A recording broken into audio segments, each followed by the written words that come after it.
everyone, welcome to Exademy Redefining Education। हम लोग का सीरीज चल रहा है बीपीएससी मैथमेटिक्स ऑप्शनल और इसमें हम लोग पीवाईक्यू सीरीज कर रहे हैं। और जो मैं क्वेश्चन उठा रहा हूँ, the subject is linear algebra. Linear algebra. किसी स्टूडेंट ने कमेंट किया था, सर आप ब्लैक स्क्रीन यूज करो, तो मैं वही यूज करा आपकी बात को रखते हुए। अब देखिए 66 बीपीएससी मैथमेटिक्स ऑप्शनल, ये जो क्वेश्चन है ये आपको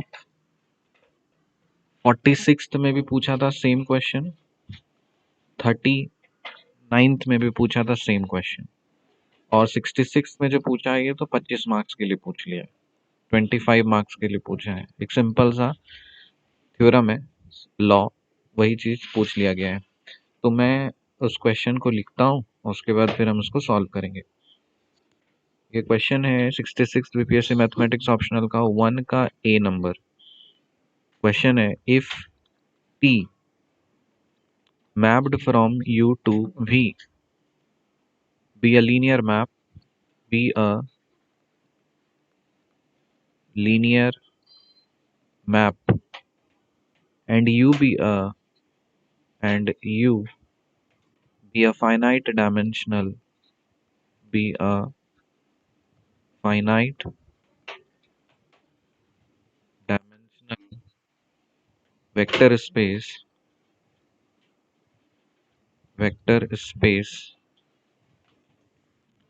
then prove that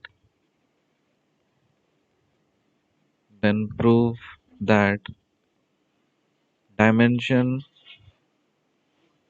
of rank of this mapping T plus dimension of nullity of this T is equal to dimension of this vector space U। इसको और देकर लिखा है, rank plus nullity, rank plus nullity equals to dimension of domain space।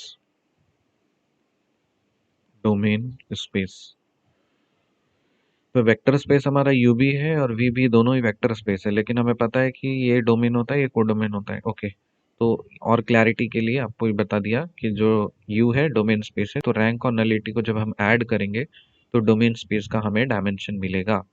तो ये question और कुछ नहीं, this question is nothing but your, अब मैं इसका सॉल्यूशन करूंगा। This question is,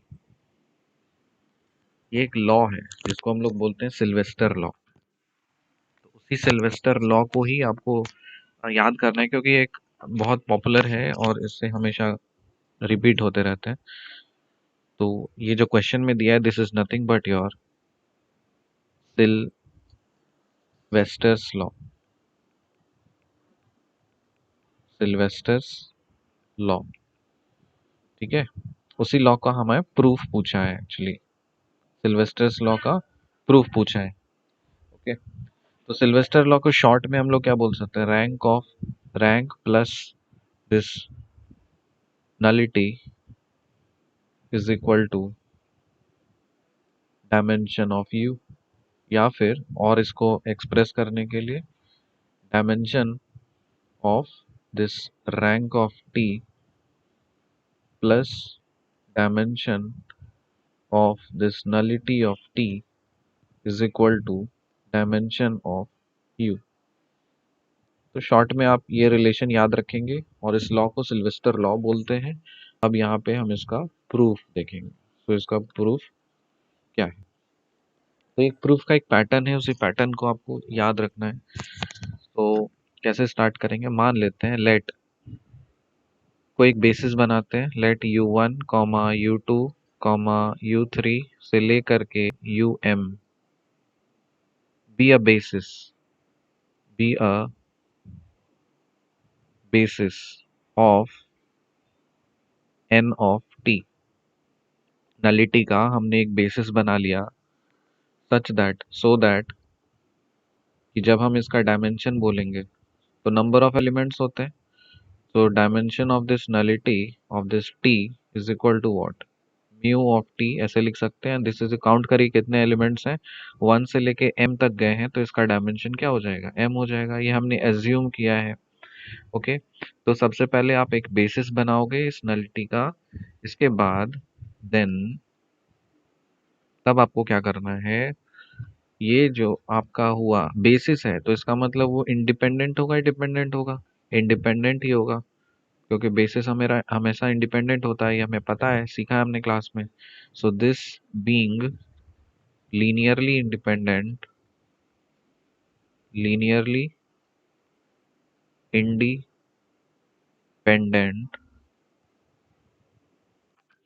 in n of t,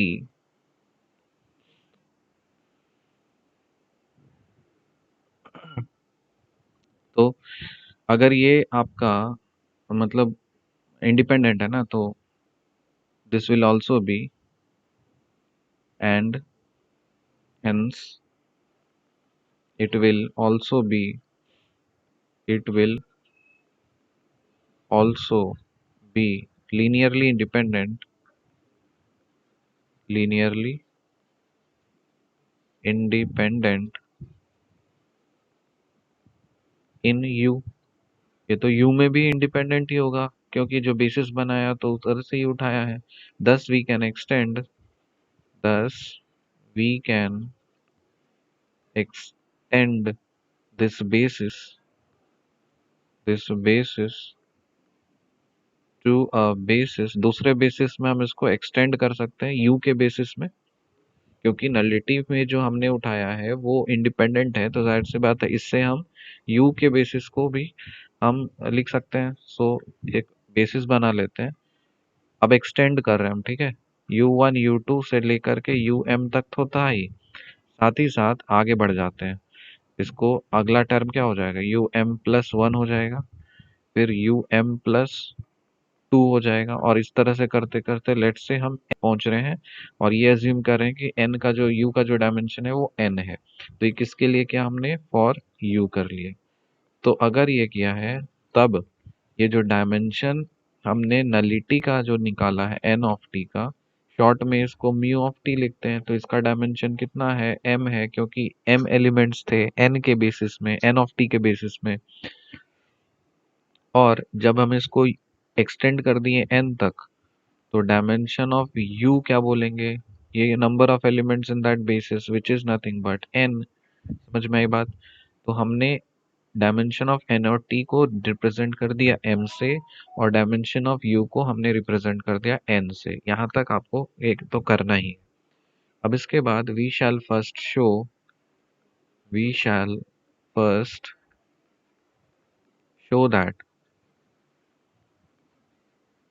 that the set, अब हम एक ऐसा एस डैश सेट ले रहे हैं जो कि आपको ट्रांसफॉर्मेशन करना है। देखो यहाँ पे आपको क्या किया कि यहाँ पे मैपिंग किया है ना, टी को मैप कराया, तो आप ट्रांसफॉर्मेशन कर दोगे, मतलब लगा दोगे टी, मैपिंग कराना है उसको। तो हर एलिमेंट्स को इनपुट डालोगे क्या, ये सारे आपके इनपुट हो जाएंगे। यहाँ से जो आपने एक्स्ट्रा उठाया है इसको आप इनपुट उठाओगे, तो एस डैश क्या हो जाएगा, s dash will be equal to t of um+1 comma t of um+2 comma dot dot dot करते करते टी ऑफ un तक जाएगा, इज अ बेसिस, इज अ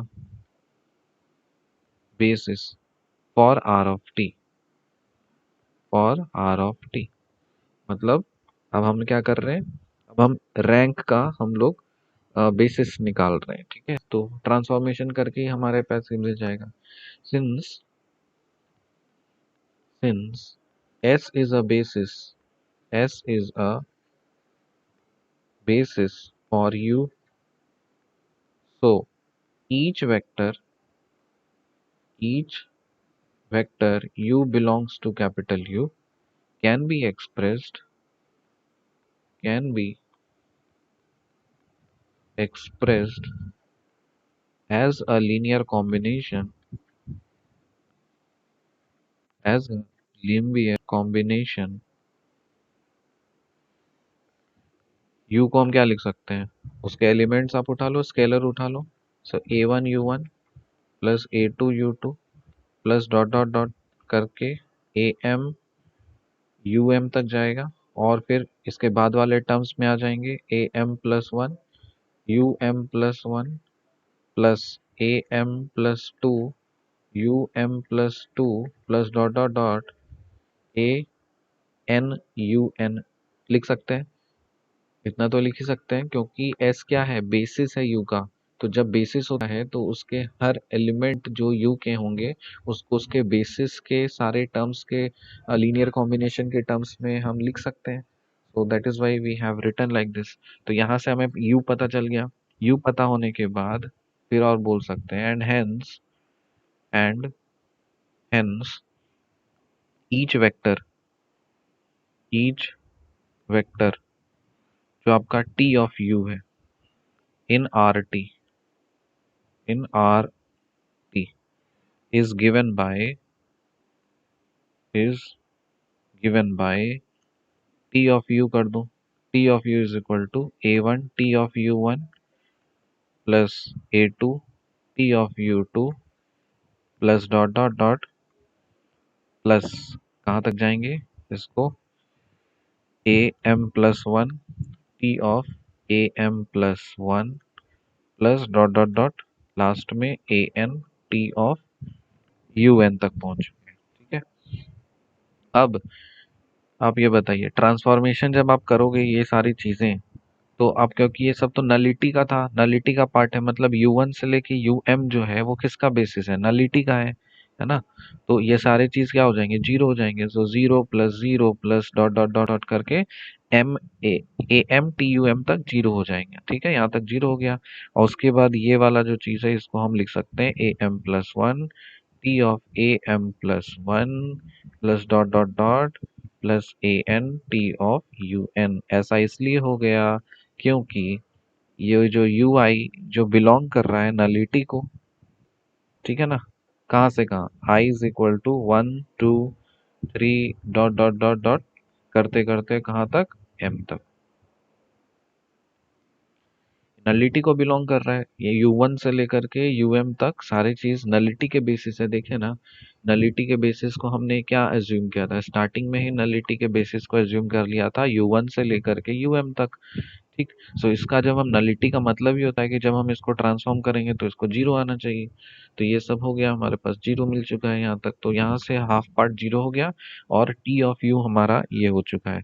तो finally we can write t of u क्या मिल जाएगा, t of u is equal to am+1 tum+1 plus dot dot dot plus an tun। तो इससे क्या मिल रहा है, इससे हमें ये पता चल रहा है कि T of U is a linear combination of यहाँ से यहाँ तक। So we can write therefore T of U is a linear combination is a linear combination T of U is a linear combination किसका, of T of um+1 से करके से लेकर के T of un तक। तो यहाँ से यहाँ तक का हम लीनियर कॉम्बिनेशन बोल ही सकते हैं। So T of u is a linear combination of tum+1 से लेकर के tum तक। इसका मतलब क्या हो गया, एंड हेंस एंड दस ये जो s डैश है ये किसको स्पैन करेगा, r ऑफ t को स्पैन करेगा, r ऑफ t को स्पैन करेगा। तो यहाँ पे हमें ये पता चल गया। दूसरा पार्ट में वी शैल नाउ शो, पहले हमने क्या दिखाया था, यहाँ देखो, we shall first show that, क्या दिखाया कि एस डैश जो है वो आर ऑफ टी को स्पैन कर रहा है। तो ये चीज करके हमने क्या दिखा दिया कि एस एस डैश जो है वो आर ऑफ टी को स्पैन कर रहा है। एस डैश क्या था हमारे पास में, एस डैश था ये वाला सेट हमने लिया था ये, ठीक है ना, बेसिस माना था।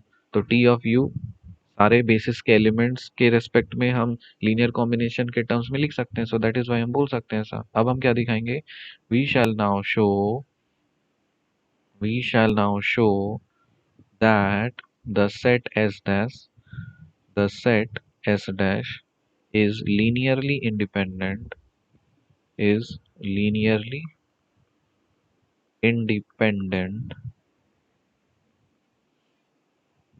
ये दिखाना है हमें। सो क्या करेंगे, a m plus one t of u m plus one plus a m plus two t of u m plus two plus dot dot dot plus a n t u n, and ये zero होना चाहिए। ठीक, तो हम क्या करते हैं, इस t को हम अंदर ले जाते हैं और स्केलर को भी अंदर में फेंक देते हैं। तो t ऑफ पूरा हम क्या लिख सकते हैं, a m plus one u m plus one plus a m plus two u m plus two plus dot dot dot plus u n a n a n u n u n. ठीक है, और ये हो जाना चाहिए zero.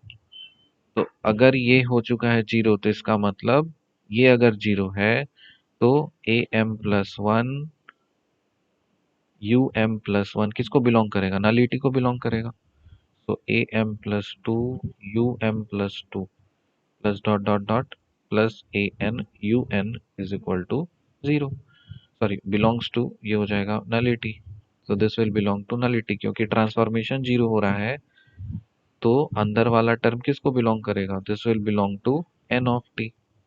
यहाँ तक हो चुका है। अब क्योंकि ये एक नल और इससे क्या पता चला कि ये इंडिपेंडेंट है। तो सिंस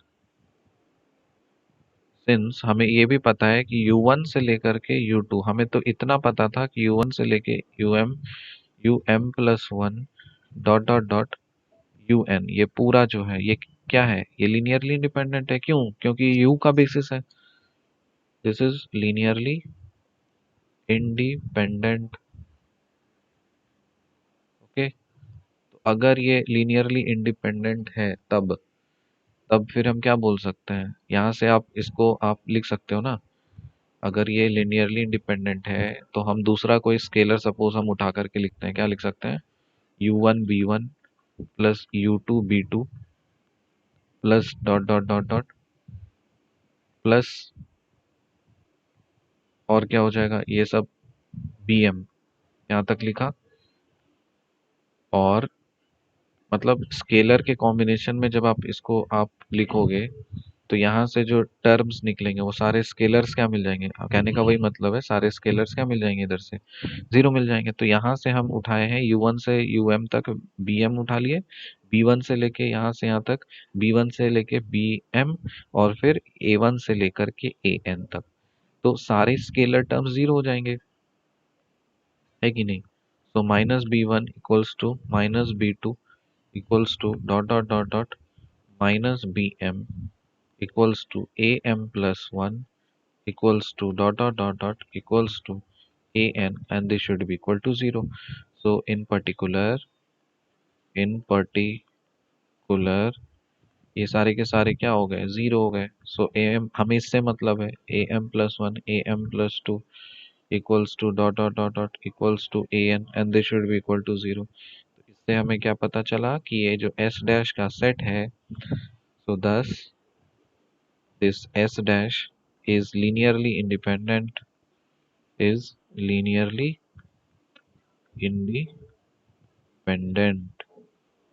and किसको स्पैन कर रहा, and spans r of t. तो ये होने के बाद अगर ये लिनियरली इंडिपेंडेंट है और आर ऑफ टी को स्पैन कर रहा है तो और क्या बोल सकते हैं, s dash is a basis, basis बन जाएगा, basis for r of t. समझ में आया। सो एस डैश जो है ये आर ऑफ टी का बेसिस बन जाएगा। तो अब देखिए, तो यहाँ से हमें क्या पता चला कि जो डायमेंशन है आर ऑफ टी का, ये क्या मिल जा रहा है, एन माइनस एम मिल जा रहा है, मिला ना। टोटल डायमेंशन एन है, उससे माइनस कर देंगे तो जो बचा है वो चीज ही। तो इसका मतलब इसका डायमेंशन क्या होता है, rank, this is equal to n minus m. So here from here यहाँ से क्या लिख सकते हैं, आर रो ऑफ टी मतलब रैंक इज इक्वल टू, और इसको आप जोड़ दीजिए, प्लस कर दीजिए, m इज इक्वल टू क्या हो जाएगा, n हो जाएगा। तो रो ऑफ t प्लस ये क्या है, नलिटी है, u से लेकर u of t, mu of t, and this is equal to n, n is equal to what, dimension of u। यही तो प्रूव करना था हमें, rank plus nullity is equal to dimension. ये ऐसा इसलिए हमने लिख दिया क्योंकि हमें पता है सिंस ये जो म्यू ऑफ टी आए ये क्या मिलेगा, m मिलेगा। तो इससे हम यहाँ सब्सटीट्यूट कर देंगे और ये बन जाएगा प्रूफ। ये प्रूफ कर दिया और आपको फोकट में मिल गए 25 marks. So that is why मैं एक बात बताता हूँ कि ये जो बीपीएससी का मैथमेटिक्स है इसमें फुल स्कोर मिलता है, और यूपीएससी की तरह इसमें स्केलिंग नहीं होती, आप 300 आउट ऑफ 300 भी उठा के ला सकते हो। So that is why. और तो जो कुछ भी क्वेश्चंस आपको पढ़ाते हैं यूट्यूब में चाहे जूम में, वही सारे फंस जाते हैं। तो it's a very good opportunity कि आप अच्छे से सारे कुछ को प्रिपेयर करें। तो जो 67th में मेंस दे रहे हैं तो अच्छी बात है, जो नहीं दे रहे हैं, जो 68 के लिए प्रिपेयर कर रहे हैं, उनके लिए एक इन्फॉर्मेशन मैं बता देता हूँ। आप अपडेट्स रखते हो कि नहीं रखते हो I don't know, but lecture तो ज़रूर देखते होगे। तो for the people who are sitting in 67th 68th BPSC mathematics, तो आपके लिए एक नया बैच स्टार्ट हो रहा है मैथमेटिक्स ऑप्शनल का, 68 बीपीएससी मैथमेटिक्स ऑप्शनल। ओके, बहुत जल्द स्टार्ट हो रहा है। So if you want to enroll you can 6296 797 345। आप इस पे क्या करोगे, व्हाट्सअप करोगे, because this is the Exademy student support admission helpline. ठीक है, see you in the next lecture, till then bye and take care.